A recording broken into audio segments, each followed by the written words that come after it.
Every Halloween, the line between fun and fear gets thinner. But for some, that line disappears completely. These stories aren't from movies. They're from real people who live through the kind of terror most of us only dream about. Story 1. The House with the Green Light. This happened last Halloween. I was 24, working part-time at a local pizza shop. That night, I volunteered to drop off some leftover pizzas to a neighborhood that usually hosted a block party. It was around 11 p.m., and most houses had already gone dark except for one. It had this old, flickering green porch light. Not orange, not white, just green. I thought it was weird, but the porch had a "free candy here" sign taped to the railing. I figured, hey, maybe they're still in the Halloween spirit. When I walked up, the first thing I noticed was how quiet it was. I knocked, but nobody answered. The door was cracked open a little, and inside I could hear the faint sound of a TV, static noise, like an old analog channel.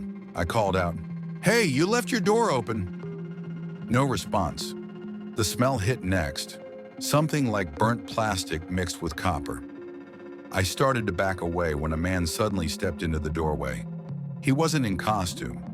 He was wearing what looked like an old janitor's uniform, the kind you'd see in a hospital. He smiled, but it wasn't right. His teeth were dark, like stained with something. Then he said, "You're late. Get inside." I froze. I think you've got the wrong guy." He tilted his head. "You brought the pizza, didn't you?" That made my stomach drop because I did have pizza. I hadn't even mentioned that. I turned around to leave, but when I looked toward my car, there were two more people standing near it, both in the same uniform, faces blank. That's when I ran. I didn't care about the pizzas. I jumped into my car, slammed the door, and sped off. When I looked in the rear view mirror, the porch light had turned red. The next day, when I told my boss what happened, he said he never sent me to that address. It wasn't even on the delivery list. I went back a week later just to see it in daylight. The house was boarded up and abandoned.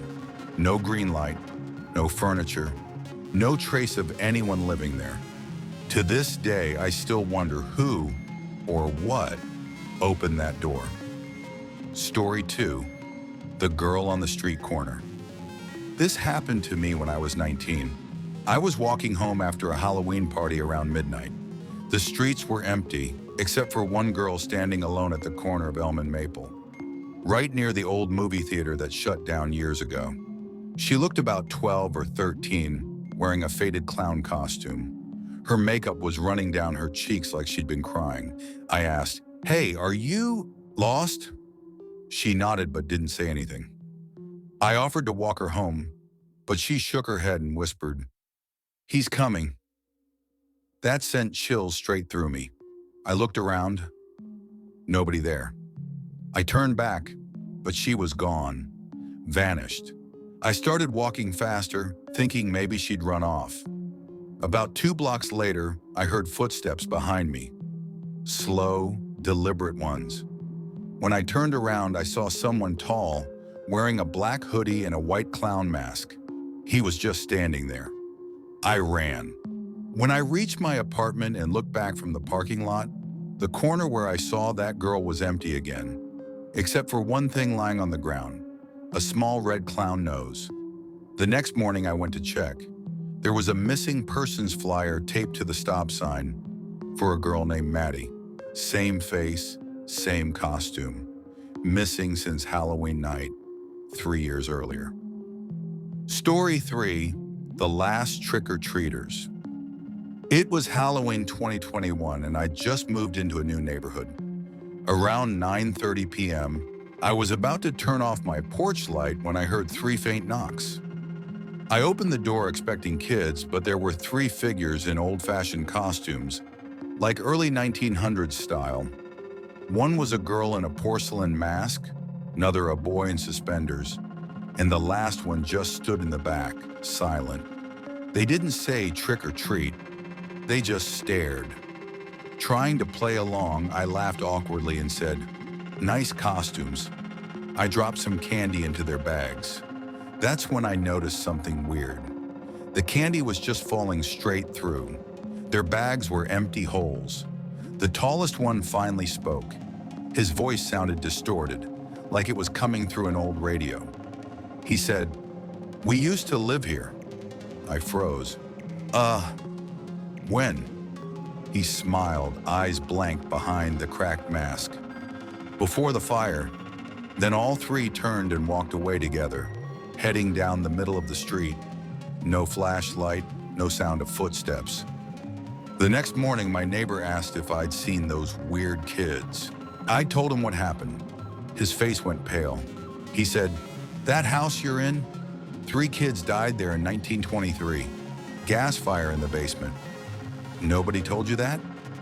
"That night when I went to bed, I swear I heard faint knocks on the door again. 3 of them."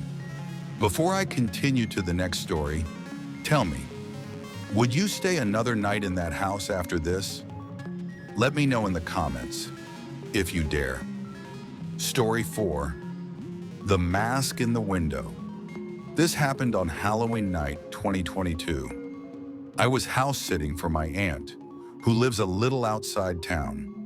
Quiet road, surrounded by trees. The kind of place where you can hear every sound at night. She asked me to stay there while she went on a weekend trip. I didn't mind, since it meant I could just chill, hand out candy, and watch horror movies in peace. Everything was fine until around 9:45 p.m. The last of the trick-or-treaters had come and gone, and I was about to turn off the porch light when I heard a knock on the glass. Not the door, but the window. It was light at first, like fingernails tapping. I turned down the TV and looked, but I didn't see anyone. It was dark, and the porch light didn't reach that far. I shrugged it off, maybe just a branch hitting the glass. A few minutes later, it came again. Tap, tap, tap. This time I got up and went to the window. There was a face staring back at me, not pressed against the glass, but close enough that I could see a white mask, smooth and featureless, like those blank theater masks people use for performances. I froze. Whoever it was didn't move. They just stood there, tilting their heads slightly. I said, "Hey, the party's over. Go home." No response. When I stepped back to grab my phone, there was a loud thud on the window, like a fist hitting it. I stumbled and dropped my phone. When I looked up again, the face was gone. I ran to the front door, locked it, checked the windows, everything. I turned off the lights and peeked through the blinds. The yard was empty. Then I saw something that made my blood run cold. The mask was now lying on the porch, facing the house. It hadn't been there before. Whoever that was had taken it off and left it. I called the police, but by the time they came, there was no one around. They said it was probably a prank. But later that night, when I went to lock the back door, I noticed muddy footprints leading from the porch to the woods behind the house. The next morning, those footprints were gone, completely washed away. But the mask? It wasn't where I'd left it. It was sitting on the porch swing, smiling. Story 5. The Stranger in the Church Basement. Back in 2019, my small town hosted a Halloween party every year at the local church. It was a family event. Food, games, costumes. I volunteered that year to help clean up after everything was done. By midnight, most people had gone home. Only me, Pastor Ron, and 2 other volunteers were still there, stacking chairs and sweeping. The church had an old basement that connected to a side exit. It was mostly used for storage. Around 12:30, I went down there to grab a few extra trash bags. The basement was dim, with those old buzzing fluorescent lights. As soon as I got down the stairs, I heard soft humming. At first, I thought it was one of the other volunteers, but when I called out, nobody answered. The humming stopped. Then from the far corner, I heard someone whisper, "Don't go!" I froze. My flashlight beam caught something.